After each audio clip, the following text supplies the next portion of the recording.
তো প্রথমবার ভোটার হয়েছি, ভোট দেবো তাই আসছি। প্রথমবার দেখি কাকে ভালো লাগে, আগে দেখি তারপর ভোট দেবো। এবারের আনন্দটা হচ্ছে আসলে ঈদের মতো, যে সবাই আসছে, তারপর মনে হচ্ছে যে ঈদের একটা আনন্দ আমরা উপভোগ করতে আসছি। জেটিভি, সময়ের সাথে সত্যের পাশে।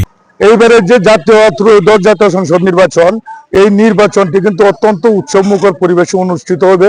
কারণ আমি সকাল হতে এখন পর্যন্ত প্রায় লক্ষাধিক লোক এই রাস্তায়, এই খানপুর বাস স্ট্যান্ড দিয়ে ঢাকা সহ বাংলাদেশের বিভিন্ন প্রান্ত হতে তারা তাদের নিজ বাড়িতে এসেছে শুধুমাত্র একটি ভোট দেওয়ার জন্য।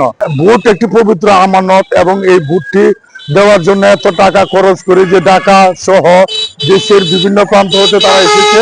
আমরা এখন সরাসরি এই সকল ভোটারদের কাছ হতে তাদের বক্তব্য আপনাদেরকে শোনাবো। চৌরাস্তা গেছিলাম, ওদিক দিয়ে ট্রেনে আসার জন্য, ওদিক দিয়ে আসতে পারি না। ট্রেনে এত জ্যাম, মানে এত পরিমাণ মানুষ, আসার মতো কোনো পরিবেশ নাই। তারপর ওইখান থেকে ঘুরে আবার বাসে, হ্যাঁ, তারপরেও ভোট দিতে পারবো। সবারই মুখে একটাই কথা যে আমরা সবাই এবার আনন্দ মতো ভোট দিতে পারবো, মনের খুশিতে যাকে খুশি তাকেই ভোট দিতে পারবো। আমরা ঈশ্বরগঞ্জ উপজেলা কোনাবাড়ি থেকে তো ভোট দেওয়ার জন্য ঈদের মতোই লাগতেছে, তৃপ্তি সহকারে ভোট দিতে পারবো। অনেকদিন যাবত ভোট দিতে পারতেছে না। ভোট দেওয়ার জন্য কারেন্টটা না, যে যোগ্য মনে হয় যারা, তারা চিন্তা ভাবনা। ঢাকার থেকে আসছি, আমার গরিবপুর টানা করছে, আসছি ভোট দিতে।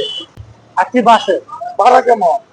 ভাড়া মনে করেন 4 গুণ, 100 টাকাটা 400 টাকা। এতই বাড়ছে? এতই বাড়ছে। এত টাকা খরচ করে মনে একটা আশা আছে যে 17, 15, 16 বছর পর একটা ভোট দিব, যে মন মতো একটা ভোট দিব। ঢাকার থেকে ভোট দেওয়া লেগে পরিবেশটা কেমন লাগতেছে? ভালোই লাগতেছে। ঢাকা থেকে আসছে ভোট দেওয়ার জন্য। এবারে ভোট আর দিচ্ছেন? না না, এইবারে প্রথম ভোট নেয়ার পক্ষে থাকবে, তারই আর কি দেওয়া চিন্তা ভাবনা। ঈদের চাইতে বেশি আনন্দ আমার কাছে মনে হচ্ছে যে এইবারে নির্বাচনে অনেক মানুষ, খুবই ভালো লাগতেছে। গাজীপুর, হ্যাঁ, ভোট দিতে আসি। ঈশ্বরগঞ্জ 18 সালে দিয়েছিলাম, কিন্তু সেই ভোট দেওয়া তুলে হবে না। ভোট দেওয়ার পরে দিই জাল ভোট। স্কয়ার মাস্টার ভোট দিবে।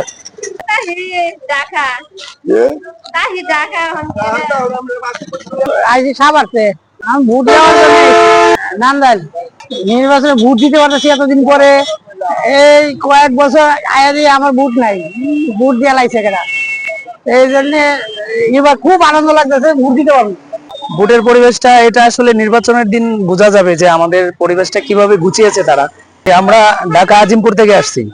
ভোট একটি পবিত্র আমানত। প্রত্যেক ভোটার তার পবিত্র আমানত তার পছন্দের ব্যক্তিকে দিতে পারুক, এই প্রত্যাশায়।